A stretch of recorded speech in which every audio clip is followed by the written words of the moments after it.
Hello everybody, this is Tamer Bloba coming at you with another Kindred Fates video. This time we're going to be talking about types of playstyle. I've been having a hard time trying to record more gameplay lately, so I hope that you can all enjoy some scripted content like this until I can get around to uploading more gameplay. Without further ado, let's get into this. So first off, what do they mean when they say types as a playstyle? Kindred Fates is different from many other monster taming games in that each type has its own playstyle. For example, here is some of the stuff about a few of the playstyles from the wiki. For fire, we know fire's playstyle is twofold. As a zoner, they use their abilities to take control over the battlefield, whether it can be to force an opponent to close combat by trapping both combatants in a ring of fire, or split the battlefield in two using a firewall to keep their distance from its opponents. Once control over the battlefield is established, fire kinfolk will mostly use hit and run style combat tactics. They will run over the battlefield waiting for an opponent or an ability to be ready to unleash a powerful attack on its opponents, before starting to run again, repeating the process. Fire type kinfolk will perform well against Gaia and poorly against water.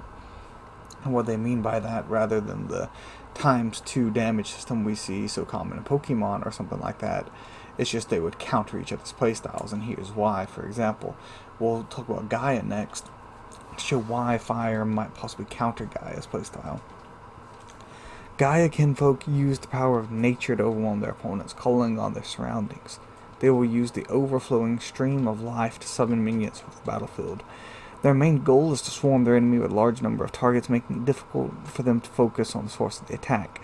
A Gaia kinfolk could try to stay away from actual combat, relying on its minions to do the dirty work, or even directly facing its opponents, using its minions to support them in battle.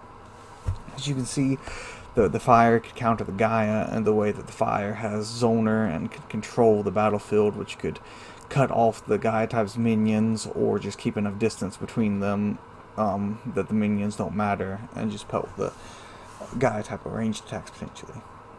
The Gaia types would also perform well against water and poorly against fire.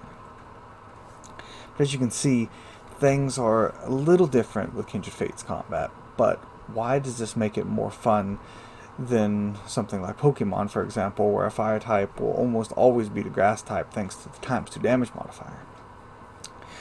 Kindred Fates leaves room for the player's skill to be taken into account.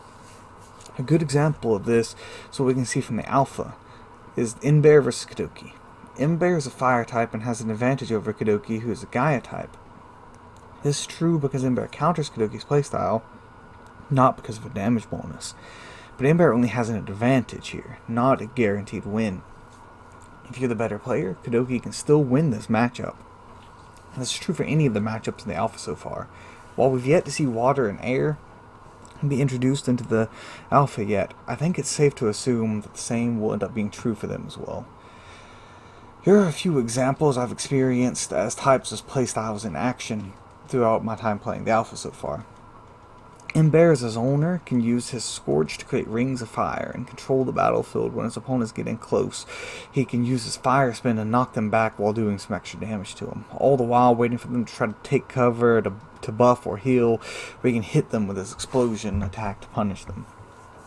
Lumala, on the other hand, is a light type kinfolk. They are based around buffing and staying power and have a good speed to put distance between itself and the opponent, where it can heal up or buff his damage, forcing the opponent to either keep the pressure on and maybe make a mistake in doing so, or try and hunker down and let Lumala's buffs get out of control. I could go on for hours about how great this system works, but I think that this should basically cover the basics for a video. It's tended to be a little short for you all. If you have any questions or would like to share your own opinions, please feel free to do so in the comments below. Until then, this has been Tamer Bloba signing off. Goodbye, and I hope you all have a wonderful day and a Merry Christmas. God bless.